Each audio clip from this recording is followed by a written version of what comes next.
bon. Ce soir, on va faire le cours numéro 7, et le cours numéro 7 fait partie d'une suite de cours sur le Saint-Esprit en règle générale. Et à la suite de ce cours sur le Saint-Esprit, on va avoir un temps particulier de prière pour que chacun d'entre nous puissions être visités particulièrement par l'Esprit de Dieu.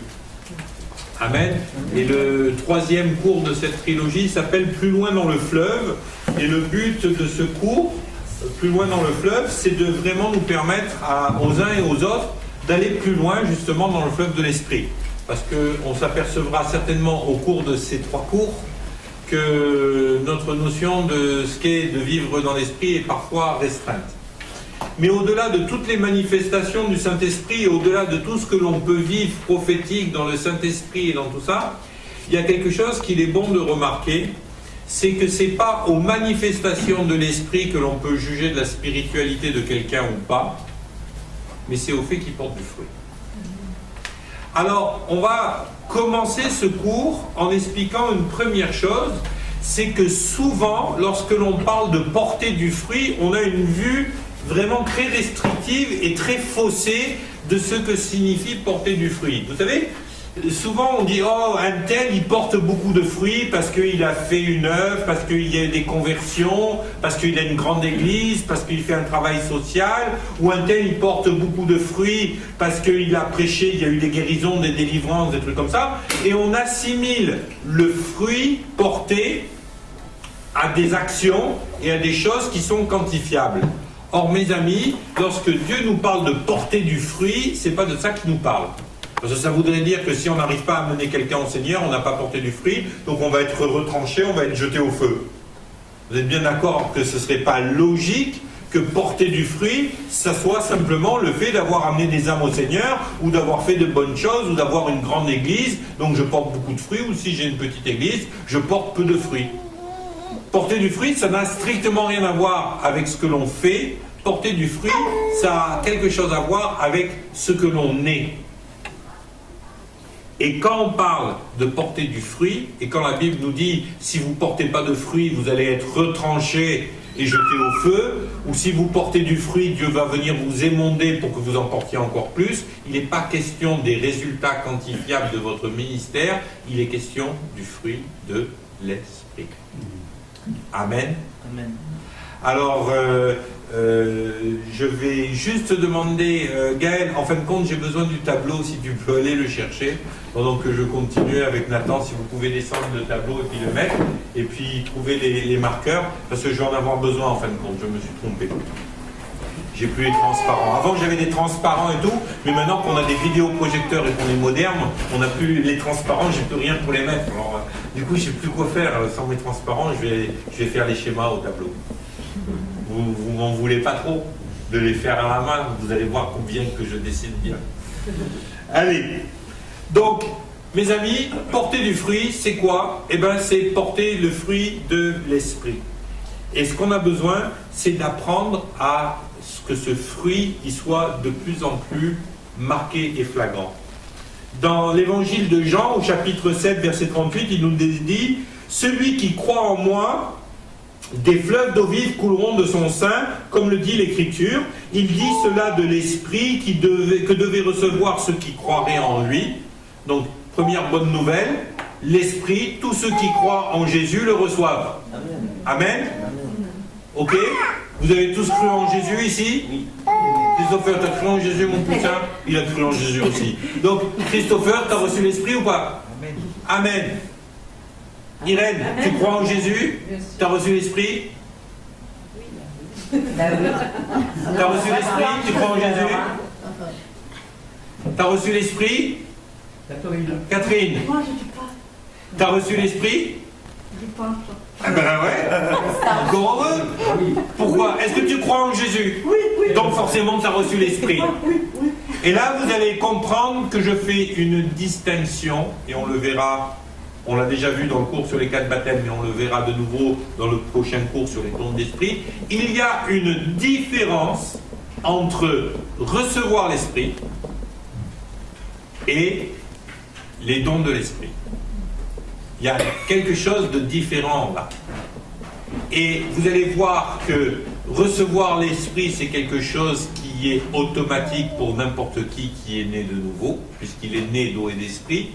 Mais les dons de l'esprit, il va nous falloir y travailler et les rechercher. Amen. Donc aujourd'hui, vous êtes tous là et vous avez tous reçu l'esprit. Par contre, vous avez besoin d'être à la recherche des dons de l'esprit et on verra ça dans le cours suivant. Ok. Il sera en retard. Réunion de parents de profs, peuplage. Ok, d'accord. D'accord. Donc Hervé sera un petit peu en retard et Jean-Pierre aussi. C'est pas grave, ils prendront en deux. Donc on est là aujourd'hui pour étudier le fruit de l'esprit. Et vous allez voir que le fruit de l'esprit, voilà, je prends le marqueur. Je vais demander... Voilà, vous me voyez toujours. Alors ça va être un peu difficile sur le tableau. Si vous ne voyez pas, de toute façon, vous les verrez dans les schémas. Le fruit de l'esprit, quand la Bible nous en parle, elle nous en parle au singulier. Et la Bible ne nous dit pas les fruits de l'esprit, mais elle nous dit le fruit de l'esprit. Galates 5:20. Mais le fruit de l'esprit, c'est l'amour, la joie, la paix, la patience, la bonté, la bienveillance, la fidélité, la douceur et la maîtrise de soi. Elle nous donne plein d'explications sur le fruit de l'esprit. Et souvent les gens ils me disent ouais mais c'est compliqué, c'est les fruits, c'est quoi, c'est une faute de grammaire? Non, c'est le fruit, je vous explique pourquoi c'est bien le fruit au singulier, parce que si c'était les fruits, il y en a un, il dirait moi j'ai l'amour, moi j'ai la patience, moi j'ai la maîtrise de soi, et ça me suffit. Mais la Bible elle dit si tu portes le fruit de l'esprit, tu portes tout ce qu'il y a dans la liste, c'est-à-dire l'amour, la joie, la paix, la patience, la fidélité, la bienveillance, la douceur, la maîtrise de soi. Et moi souvent je prends cet exemple quand je veux expliquer qu'est-ce que c'est que le fruit de l'esprit. Eh bien essayez d'imaginer une grappe de raisin. On a la grappe, la tige et on a le fruit.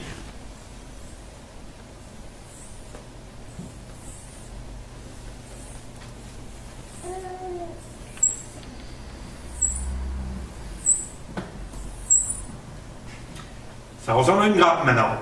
Au début, Annabelle elle faisait la tête, elle disait bah, dis donc, si ça c'est une grappe de raisin, bah ouais, on ne dessine pas bien. Hein. Mais non, c'est bien une grappe de raisin. Et dans cette grappe de raisin qui est le fruit de l'esprit, vous allez trouver l'amour. Ça a été le premier de la liste. Et on va s'apercevoir que c'est pas pour rien. La joie.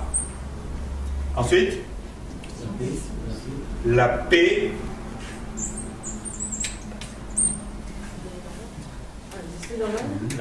Donc, vous me les donnez tous si vous voulez. La patience. C'est juste que la maîtrise de soi. La patience. La maîtrise de soi. Ouais, je sais, c'est fait exprès. La bonté. La fidélité. Après, la bienveillance. Et la maîtrise de soi. Il manque encore. Alors, je vous les relis dans Galates 20, 5-20. L'amour, la joie, la paix, la patience, la bonté, la bienveillance, la fidélité, la douceur, la maîtrise de soi. Amen. La douceur. La douceur, maîtrise de soi. Alors, mes amis, la première chose que l'on va voir, c'est que le fruit de l'esprit, c'est quelque chose qui est produit par l'esprit. Ah, ouf, j'ai eu peur. Le fruit de l'esprit, c'est quelque chose qui est produit par l'esprit. Donc, je peux faire tous les efforts que je veux avec ma chair. Tout ce que je ferai, c'est des fruits en plastique. Vous savez, comme dans les fruits de déco, voilà. Mais ce ne sera pas le vrai fruit de l'esprit. Parce que le fruit de l'esprit, c'est un fruit qui est porté par l'esprit qui vit en moi. Ok ? Donc la première chose que je voudrais vous dire par rapport à ça, quand la Bible elle nous dit « aimez-vous les uns les autres », eh ben, avec ma chair, c'est facile d'aimer les gens, parfois c'est difficile, mais moi je sais que j'ai aucun problème pour aimer les gens qui sont autour de cette table. Je vous rappelle que la chair c'est aussi bien l'âme que le corps, ok? Quand vous êtes arrivé, je vous fais la bise, je vous dis salut, je vous aime bien, je peux être relativement dans la paix avec chacun d'entre vous, hein? On n'est pas là en guerre, hein? Je peux avoir de la bonté pour vous, je peux être plein de bons sentiments, être fidèle, être plein de douceur, me maîtriser, avoir de l'amour, je vous aime bien, je suis dans la joie parce qu'on fait la fête ensemble et tout ça. Et tout ça, ça peut être le fruit de la chair. Mais quand on parle du fruit de l'esprit, c'est pas la même chose. Essayez d'aimer vos ennemis avec le fruit de la chair, vous allez voir. Vous allez trouver ça facile? Si je viens et je vous mets un grand coup de boule, vous allez avoir du mal ou pas à être dans la maîtrise de soi? Si je viens et puis que je vous insulte, au bout de combien de temps votre patience elle va péter un câble? Donc on est bien d'accord, ce dont on parle ce soir, ce n'est pas les fruits de la chair, ce n'est pas le but de se dire oui voilà on est dans une démarche où on va faire des efforts pour aimer, on va faire des efforts pour être patient, on va faire des efforts pour être bienveillant. On n'est pas du tout dans ce trip là.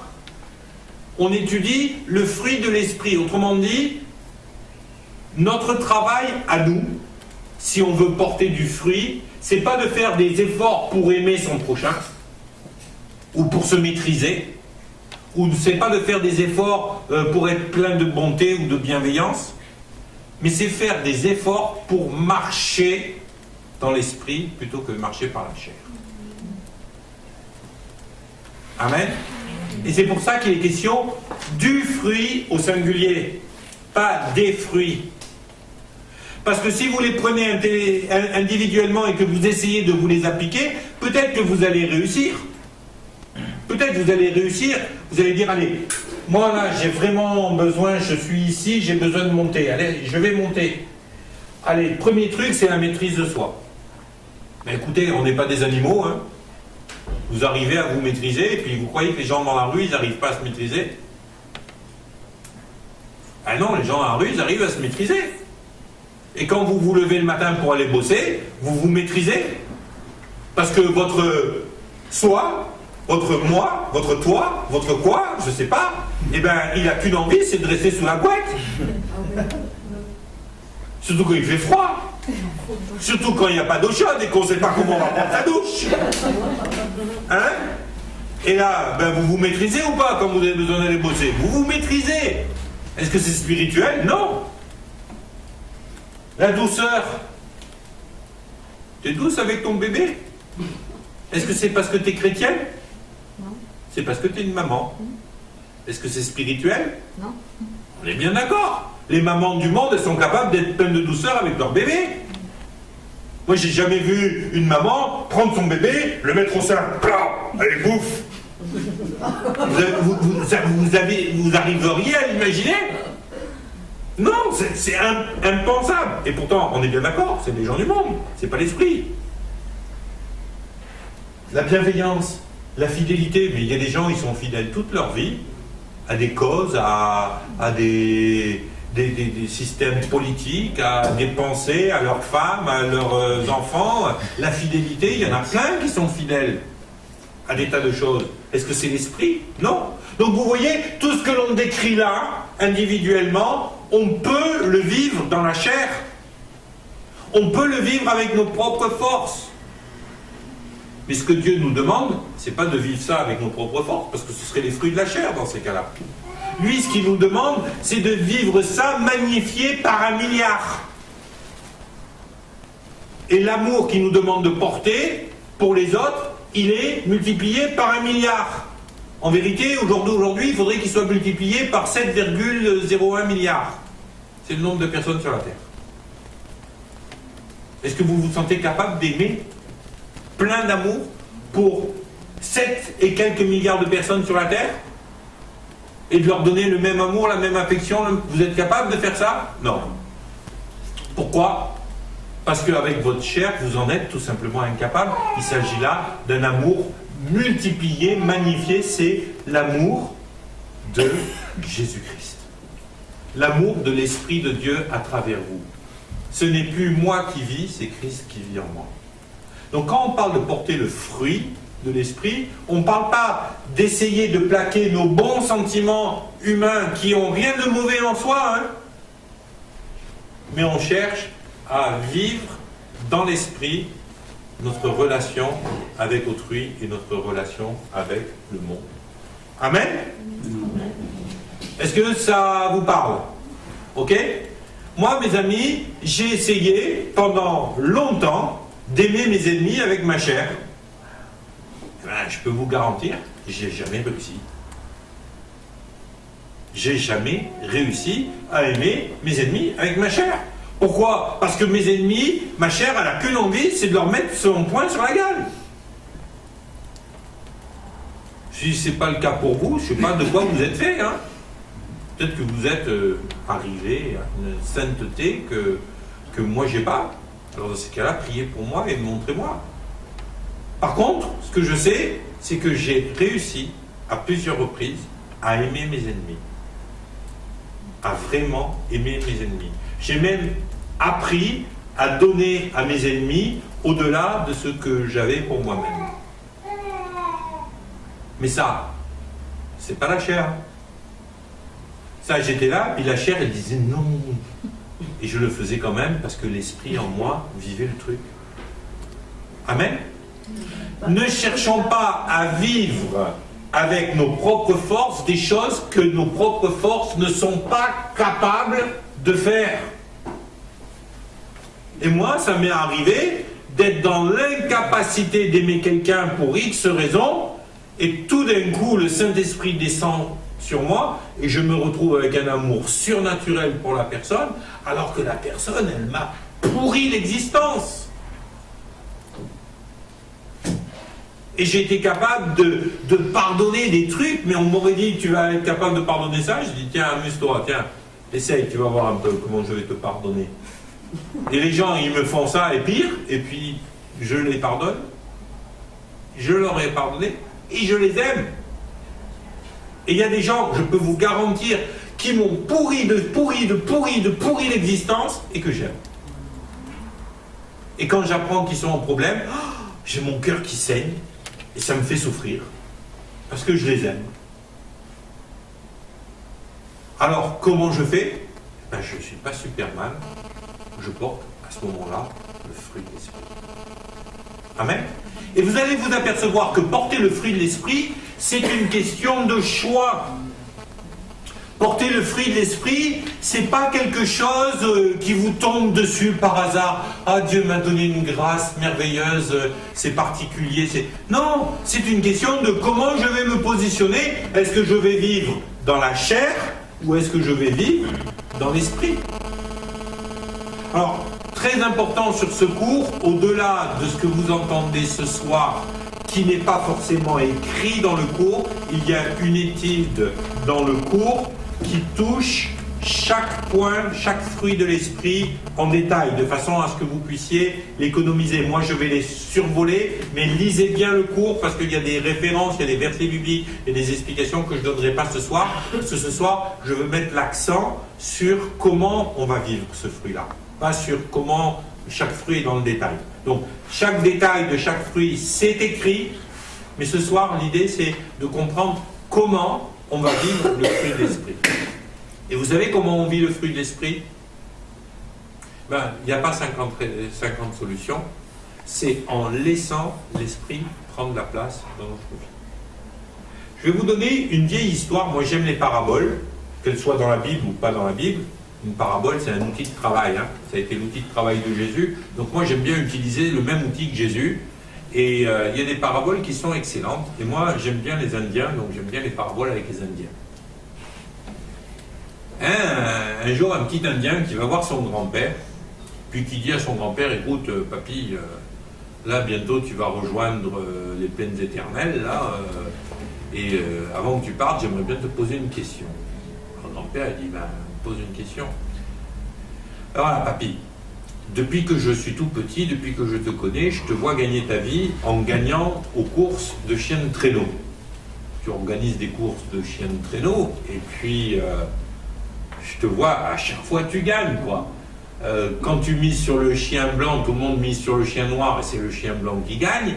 Et quand tu mises sur le chien noir, tout le monde a misé sur le chien blanc parce qu'il avait gagné la semaine d'avant, et puis c'est encore toi qui gagne, et t'as ratiboisé tout le monde, quoi. T'as vécu toute ta vie sans travailler, c'est incroyable. Moi j'aimerais bien faire la même chose, beau plan de carrière, gagner les courses de chiens de traîneau, donc est-ce que tu pourrais m'expliquer comment tu fais pour gagner?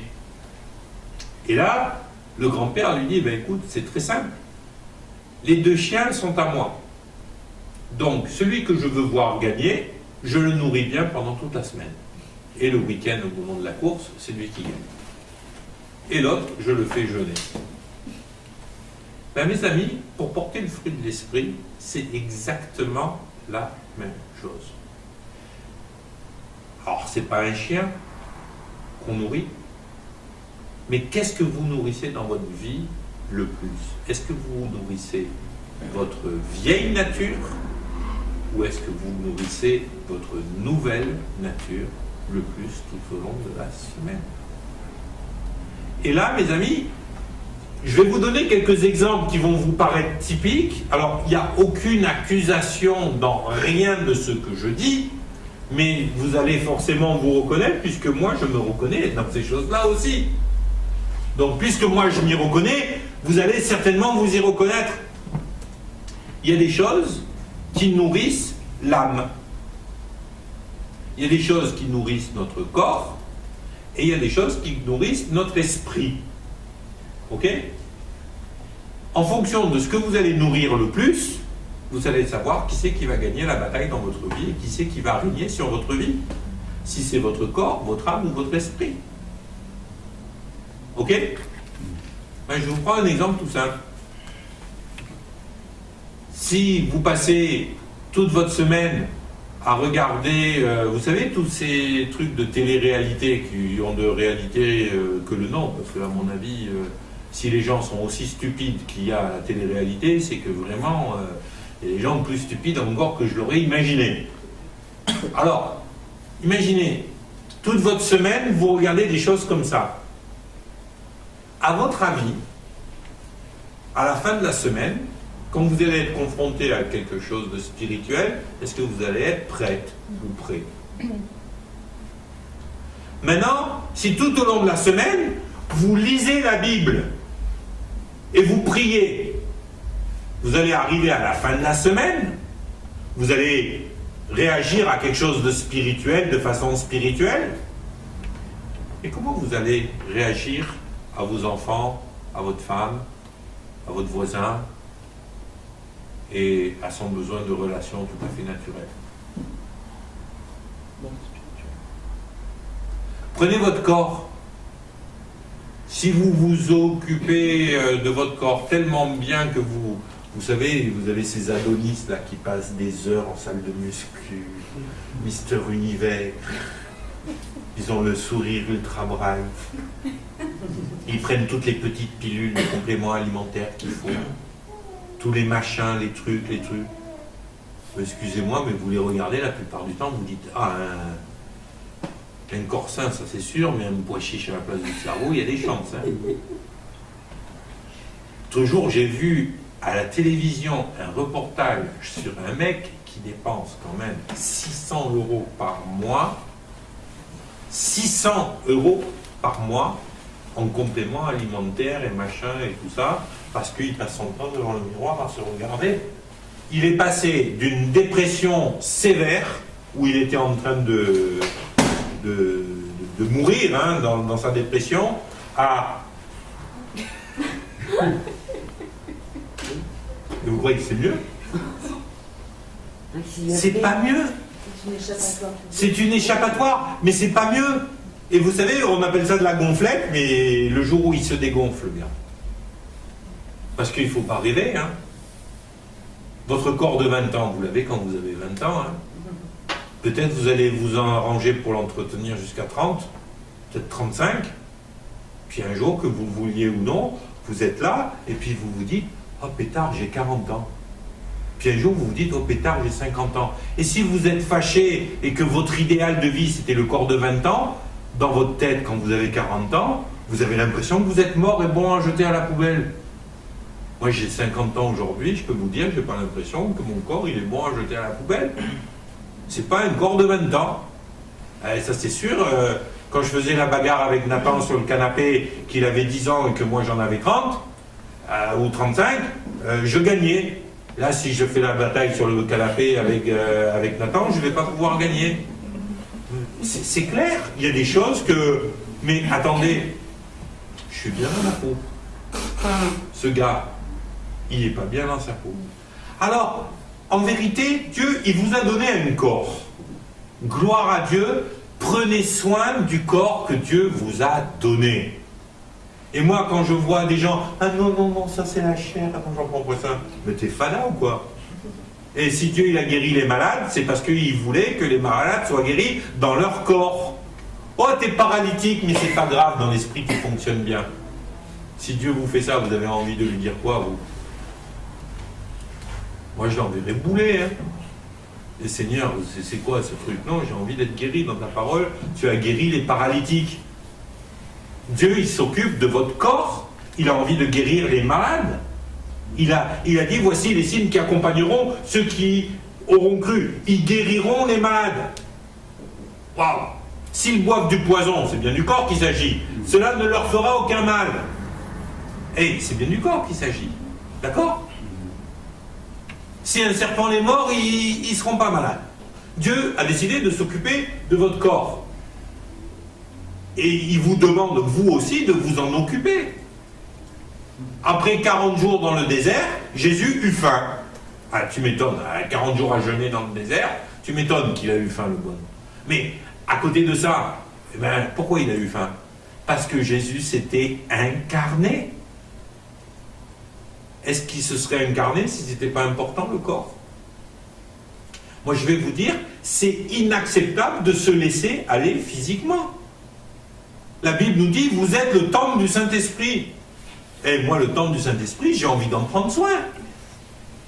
J'ai envie de manger, alors j'en fais pas une religion, mais j'ai envie de manger correctement, j'ai envie que mon corps il soit en bonne santé, j'ai envie de faire attention de ne pas torpiller mon corps, parce que c'est quelque chose d'important.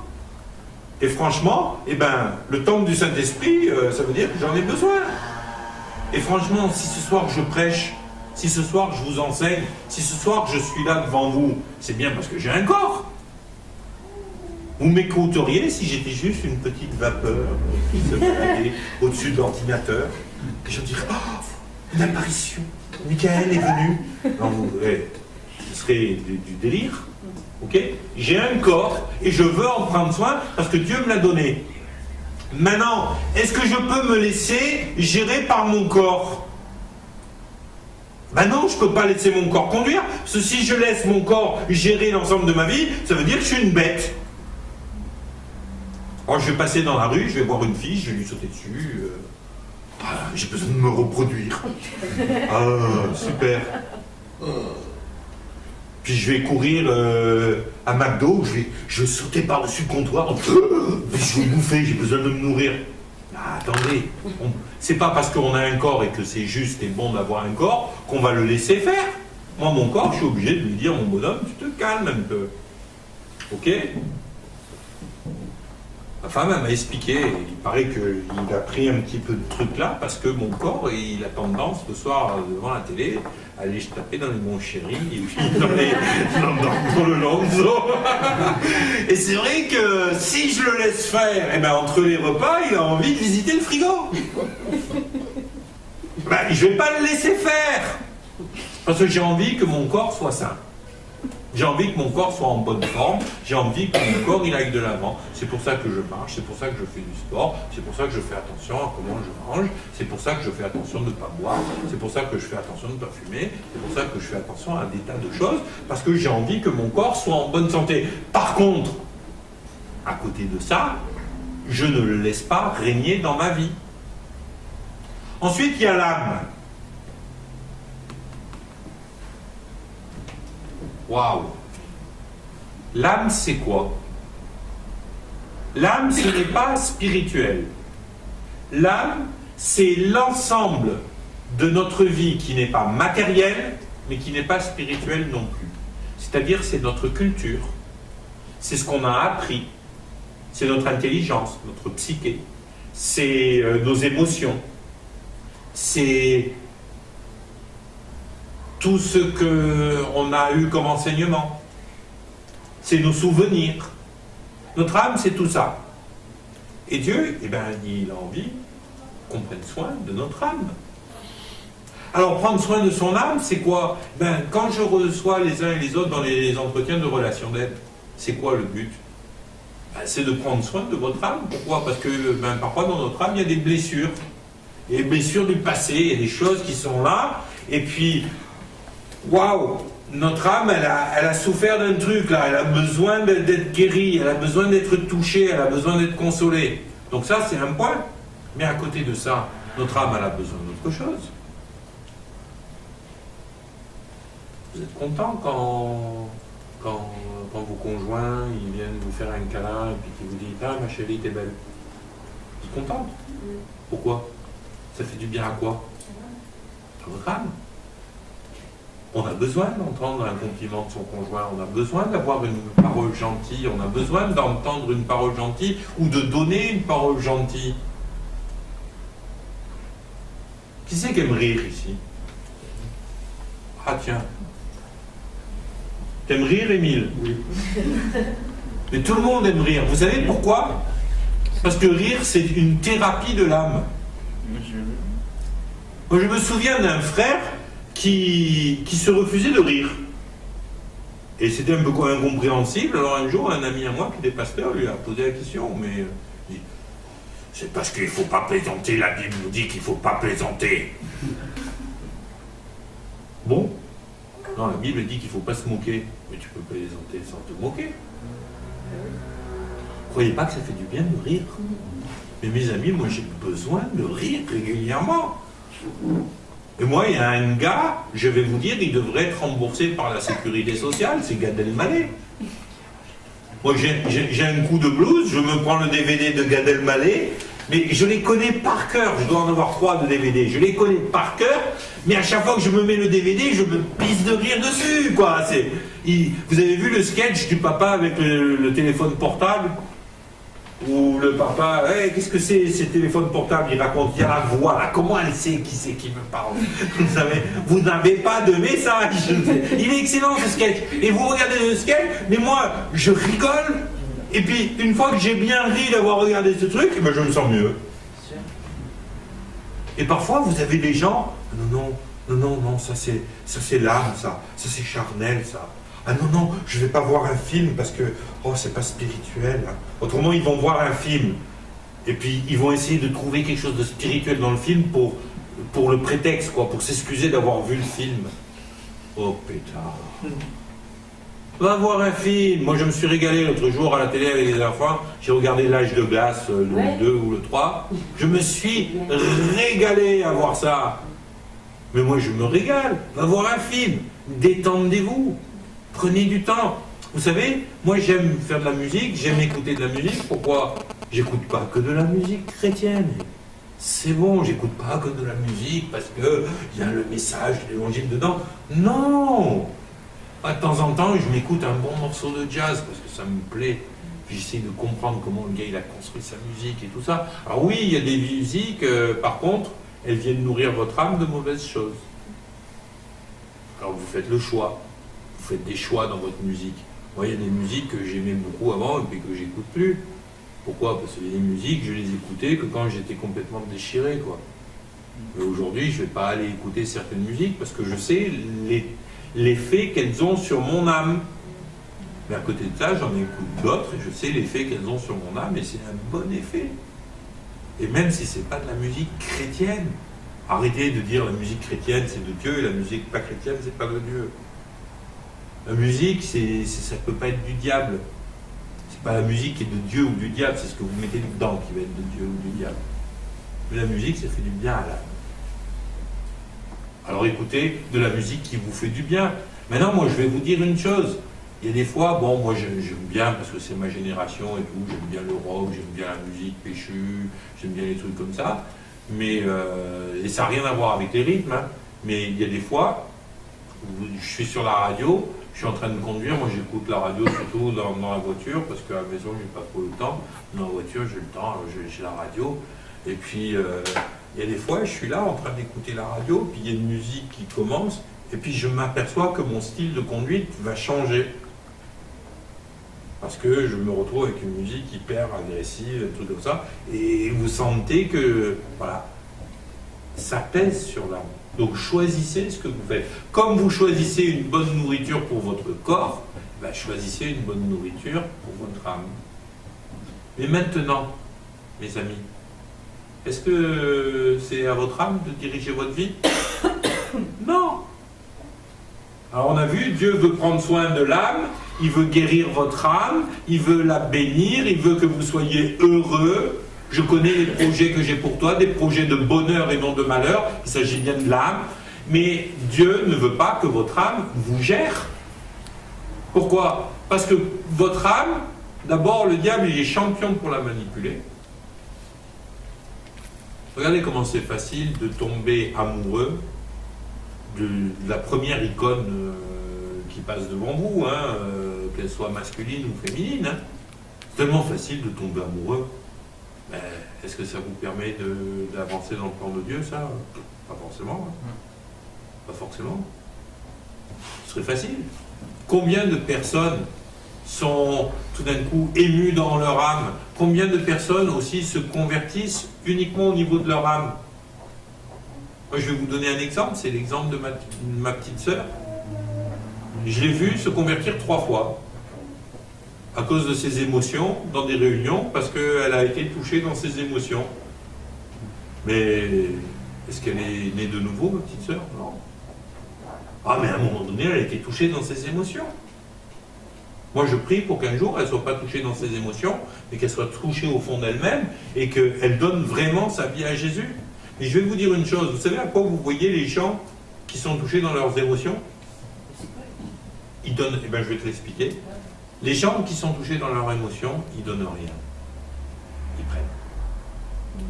Les gens qui se convertissent en étant touchés dans leurs émotions, ils sont là et ils prennent, ils ne donnent rien. Ils prennent tout ce qu'ils peuvent à Dieu, mais ils ne donnent rien à Dieu. Et c'est ça le problème. Parce qu'à un moment donné, quand on vient tous à l'église en disant « Oh, donne Seigneur, donne Seigneur, donne Seigneur », mais qu'on n'est rien prêt à lui donner, je vous rappelle que devenir chrétien, la démarche, c'est de donner sa vie à Jésus. Mais il y a des gens qui ont fait la phrase, mais qui n'ont jamais donné leur vie à Jésus. Parce qu'ils continuent à faire ce qu'ils veulent de leur vie. Et la plupart du temps, c'est beaucoup au niveau des émotions que ça se passe, au niveau de l'intellect. Il y a des gens qui, au niveau de l'intellect, vont être dans une démarche complètement aberrante parce qu'ils sont là et ils ont compris les mécanismes de l'évangile. Mais c'est que intellectuel. Or, la Bible nous dit, ce n'est pas des choses qui se comprennent, il faut naître d'eau et d'esprit. Donc, notre âme, elle est touchée lors de notre conversion, bien sûr. Notre corps aussi peut être touché, on peut être guéri physiquement. Notre âme, elle va être touchée, on va vivre des émotions qu'on n'avait jamais vécues avant, mais ce n'est pas suffisant. À un moment donné, il faut faire le choix de dire, Seigneur, ce n'est plus moi qui vis, c'est toi qui vis en moi, donc je te donne ma vie. Et vous allez voir qu'à un moment donné, quand vous faites les choses que Dieu attend de vous, votre âme, elle n'est pas contente. Pourquoi?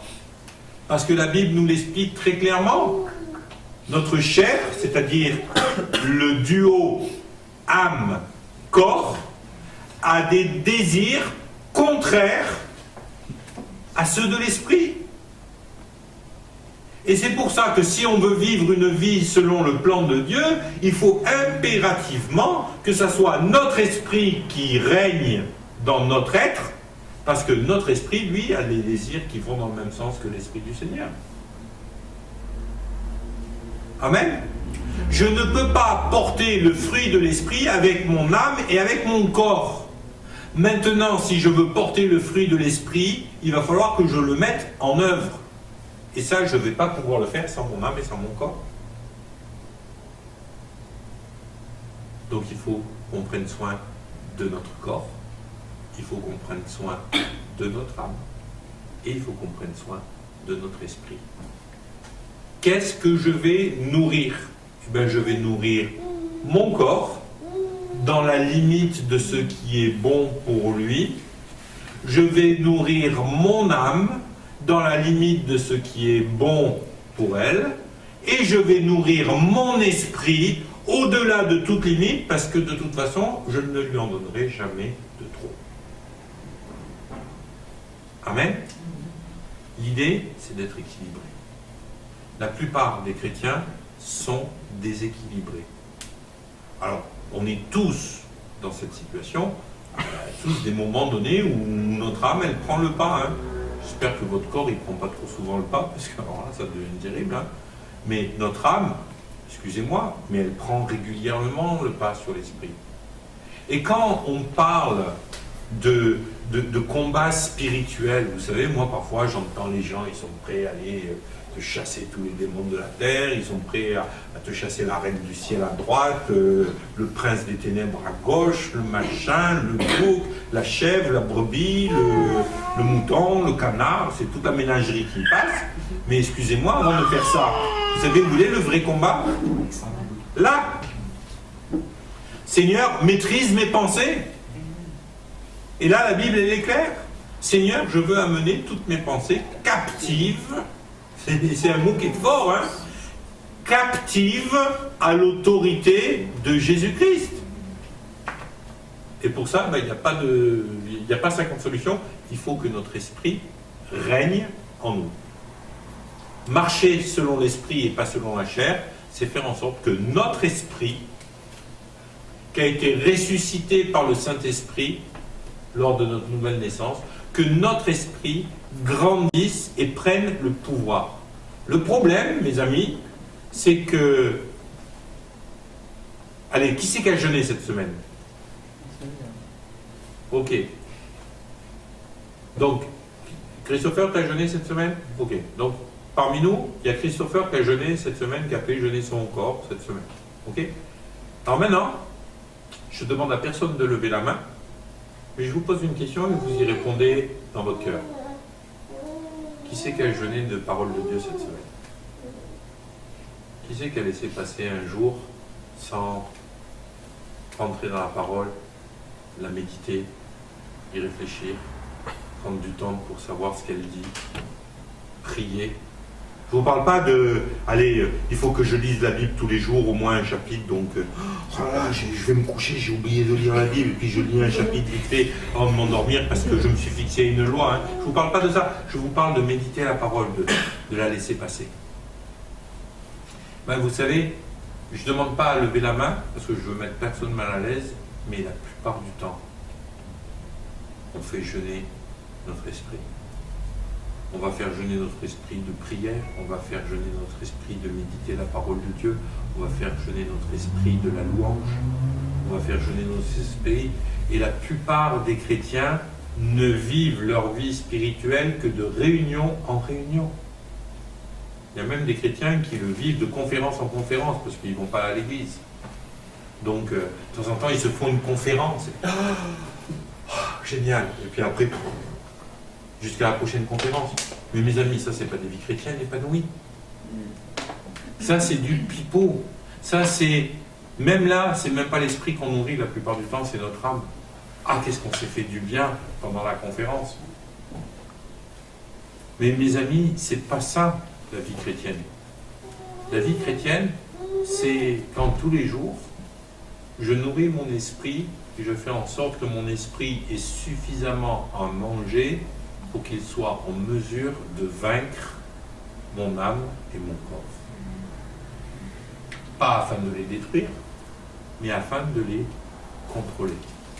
Afin que notre esprit, en phase avec le Saint-Esprit, soit en mesure de transformer notre vie et que nous marchions par l'Esprit. À partir de ce moment-là, ce que vous avez dans le détail au niveau du cours numéro 7, avec l'ensemble des fruits, eh bien, ce que vous lirez là pourra s'appliquer au quotidien dans votre vie, parce que vous vivrez par l'esprit et pas par la chair. N'essayez pas de vivre le fruit de l'esprit à partir de la chair, ça ne marche pas. Quand la Bible nous dit que vous êtes une nouvelle création, qu'est-ce que c'est une nouvelle création? C'est quelque chose de complètement neuf. Ok? Cette nouvelle création, souvent, on la confond avec la chair. On dit, la nouvelle création, c'est l'esprit, et la vieille création, c'est la chair. Et j'ai vu des tas de gens faire cette erreur. Tout ce qui est de la chair, c'est ancien, c'est passé, ça ne doit plus exister. Et tout ce qui est de l'esprit, c'est saint, c'est nouveau, c'est la nouvelle création. Mais le problème, mes amis, c'est que ça, c'est une erreur. Si vous confondez votre vieille nature avec la chair, vous allez avoir un problème. Vous allez devenir tellement spirituel que vous allez devenir le petit nuage qui se déplace au-dessus de l'ordinateur. Votre vieille nature, c'est votre corps, votre âme et votre esprit qui étaient régis par votre âme. Tu as changé de corps quand tu t'es converti? Quand on l'a plongé dans l'eau, pof, on l'a ressorti, c'était plus le même corps ou c'était toujours le même corps? Ah, donc la nouvelle création a toujours le même corps. Oh, c'est un problème, hein? Et quand on t'a trempé dans l'eau et t'es ressorti, par contre t'es ressorti, t'étais amnésique. Tu te souvenais plus, tu savais plus qui étaient tes enfants, qui était ton mari, où t'habitais, tu savais plus écrire, tu savais plus compter. Quand vous dites que votre vieille nature, c'est la chair, c'est exactement ça. Vous dites. On m'a baptisé, j'ai eu un corps neuf, et puis j'avais perdu tout souvenir, toute connaissance, tout rien. Parce que j'étais une nouvelle créature. C'est visiblement passé pour personne comme ça. Amen.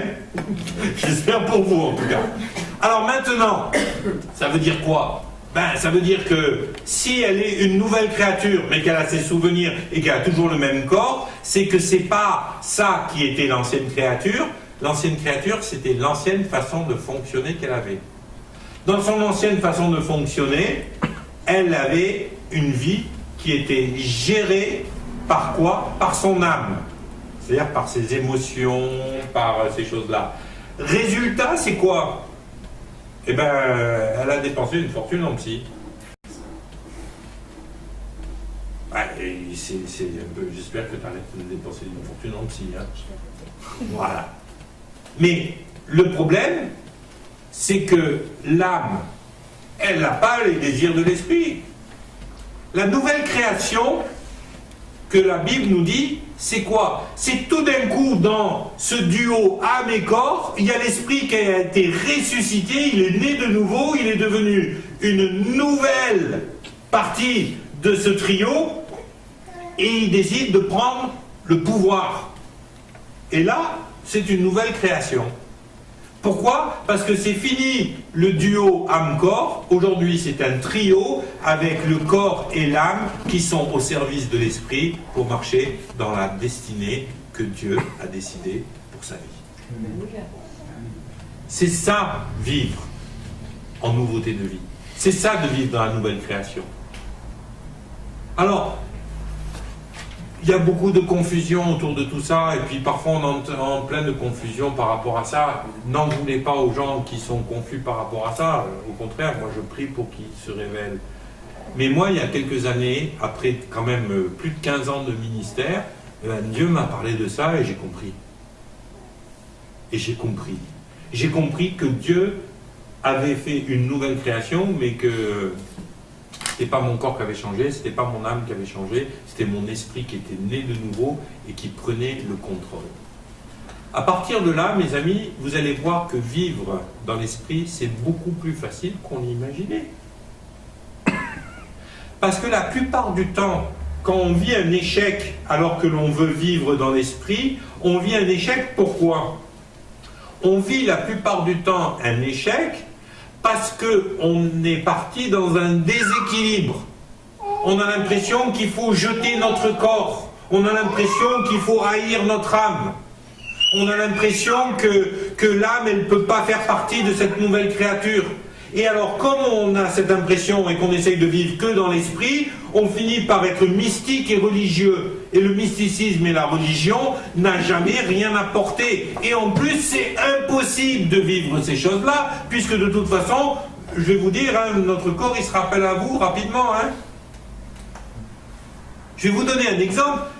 Je connaissais une femme à La Réunion. Régulièrement, elle faisait des jeûnes de 40 jours. Et vous savez quoi? Premier jeûne de 40 jours qu'elle a fait, à la sortie du jeûne, le premier jour où elle a fait arrêter son jeûne, elle a couché avec son pasteur. Il était marié et elle était mariée.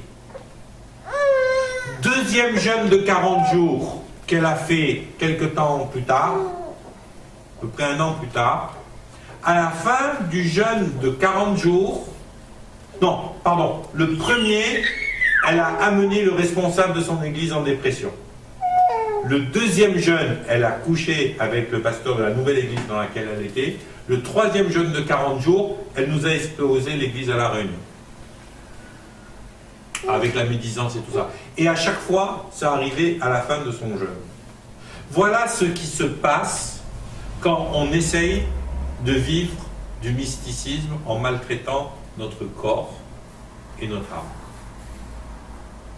On tombe dans la religion la pire qui existe, la religion chrétienne.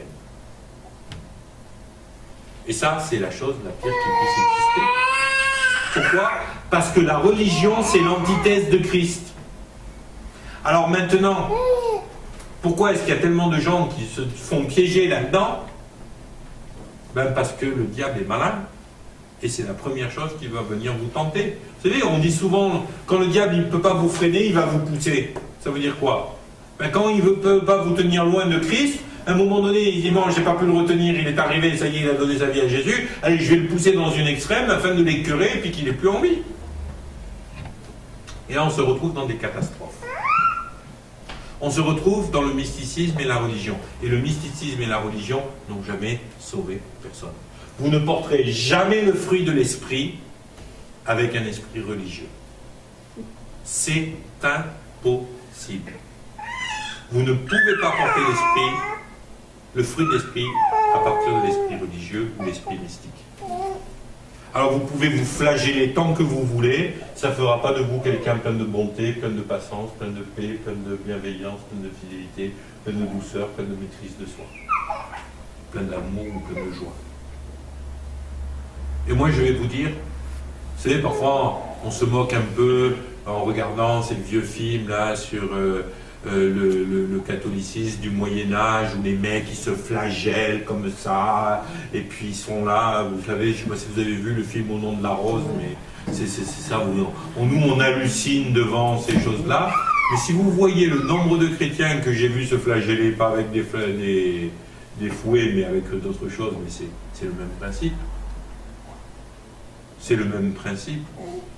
Il n'y a pas de gloire ou de grâce dans la souffrance que l'on s'impose pour le plaisir de se l'imposer. Voilà. La maîtrise de soi, c'est pas se cramponner à la table comme ça en se disant « Ah, je résiste au diable ». Non. La maîtrise de soi, c'est quand le péché, il n'a plus de place pour toi. Quand tu es tellement en train de faire les choses que Dieu veut vraiment que tu fasses, que quand le diable il arrive avec sa tentation, tu dis « Désolé, j'ai pas le temps, je suis en train de servir Dieu ». Amen. Alors là, le diable, il commence à faire... Voilà. Là le diable, il commence à faire de la dépression. Hein. Il se dit, au pétard, zut, il a compris. Sérieux.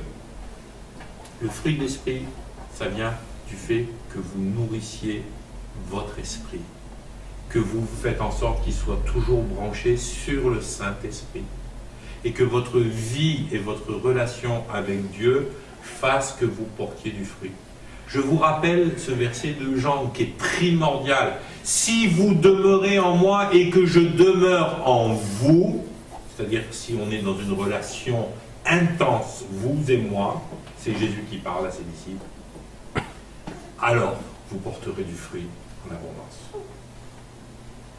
Le fruit que vous allez porter, c'est pas parce que vous allez faire de l'haltérophilie religieuse, et 1 et 2 et 3 chapitres par jour, et 1 et 2 et 3 chapitres par jour. C'est pas ça. Moi je l'ai fait, je peux vous garantir que ça ne marche pas. Ça ne fonctionne pas. Niet, nada, impossible. Un jour, je m'étais dit, il faut me discipliner. Alors, je lisais pétard, et puis alors parfois, moi je ne suis pas du matin, alors je lisais le soir avant de me coucher, et puis parfois le soir, j'avais regardé la télé tellement tard, ou j'avais été au pub, et je revenais, et puis j'ai dit, allez, il faut que je lise les 3 chapitres. Alors je lisais, parce que comme grosso modo, l'Ancien Testament, c'est 2 fois plus que le Nouveau Testament, je m'étais dit, il faut 2 chapitres dans l'Ancien, 1 chapitre dans le Nouveau.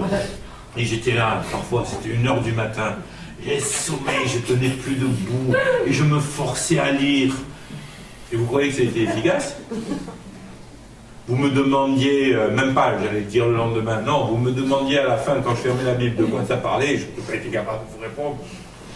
Ah mais, j'ai lu mes 3 chapitres. Alors ça c'est sûr, hein. Moi je m'étais stabiloté toute la Bible, chapitre après chapitre, pour être sûr de ne pas en avoir oublié. Ah ça c'est sûr, j'ai couvert de couleur toute ma Bible. Hein. Ah elle était stabilotée, hein. Ça avait l'air vachement spirituel. Mais qu'est-ce que tu as lu, qu'est-ce que ça t'a dit? Je ne sais pas. Je ne sais pas.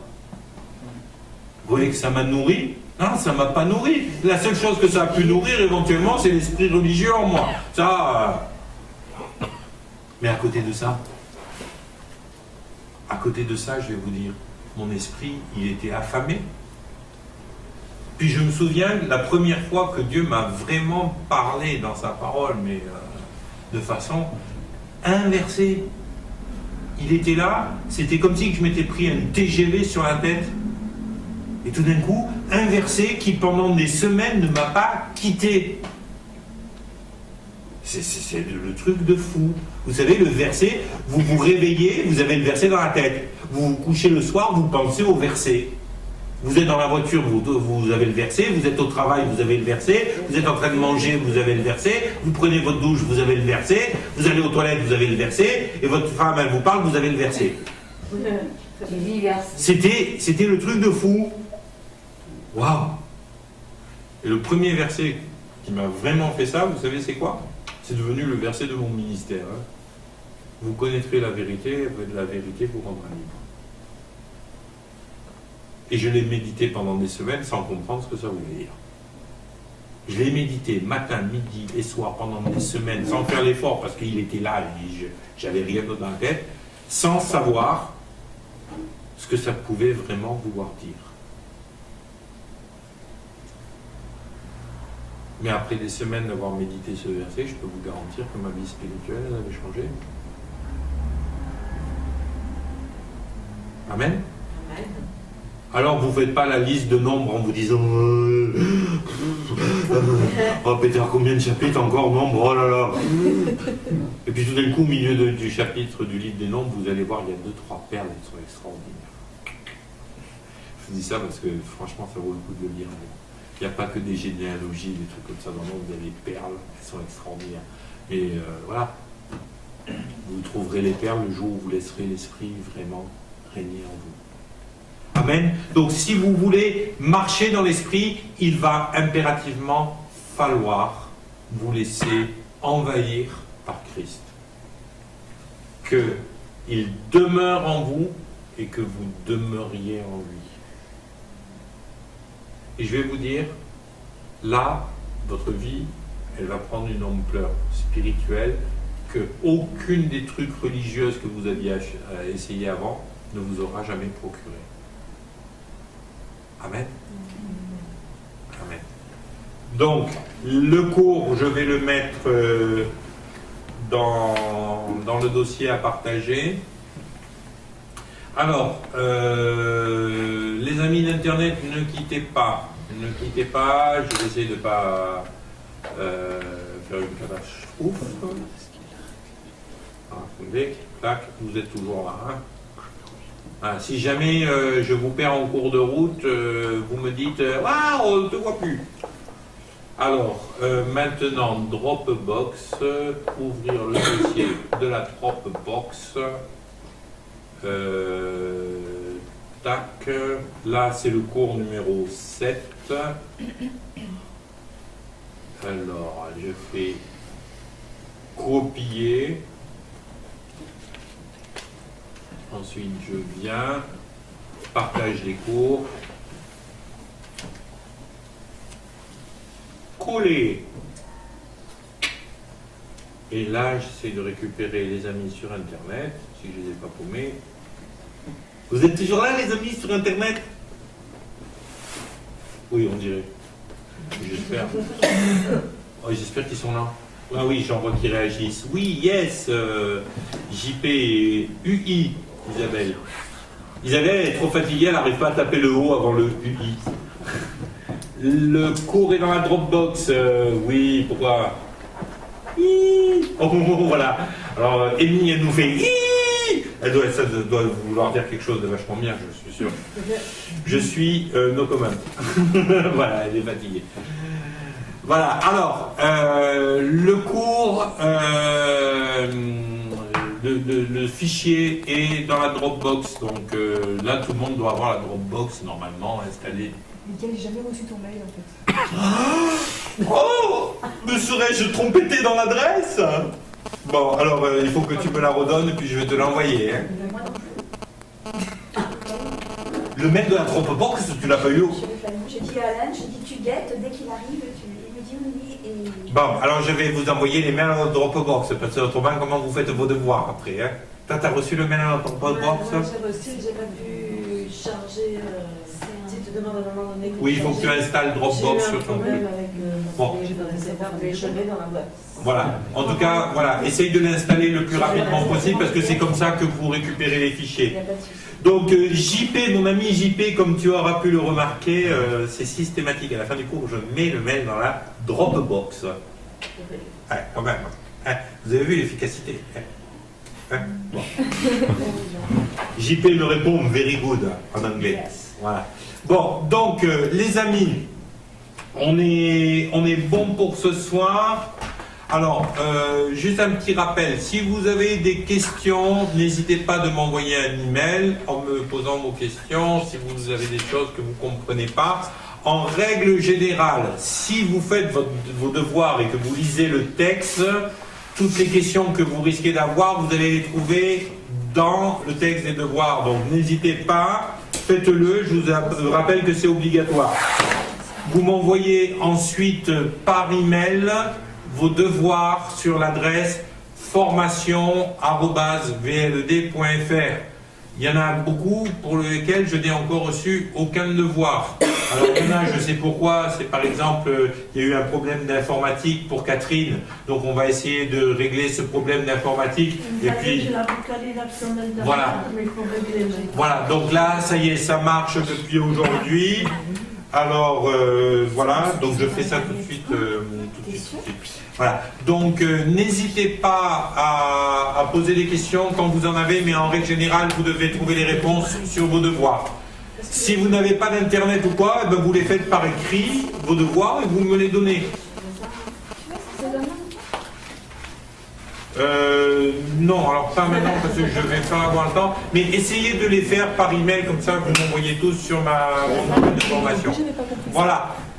Que le Seigneur vous bénisse, je vous donne rendez-vous à jeudi prochain. Merci la caméra.